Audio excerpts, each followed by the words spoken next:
Nagtagpo sina Kim Chiu at Paolo Avellino sa Amerika kamakailan.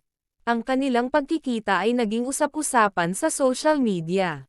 Marami ang natuwa sa kanilang muli pagkikita.